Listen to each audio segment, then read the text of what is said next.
எலுமிச்சம்பழம் போகும்போது எங்க வர கேக்குறீங்க விளக்குமா போடா போடா போய் வேலை வெட்டி தான் பாருடா கேக்குற டீட்டெயில் ஏய் ஏண்டா நல்லா தான வந்துகிட்டு இருக்க கொஞ்சம் சும்மா இருடா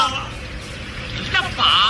மேட்டூர்ல இருந்து தப்பிச்சு ராசா வைக்க வழியா ஒரு முதல்ல பண்ணத்தா முதலையா அட முதலைக்கு பிறந்தவளை இந்த முதலே சொல்ல முடியாதா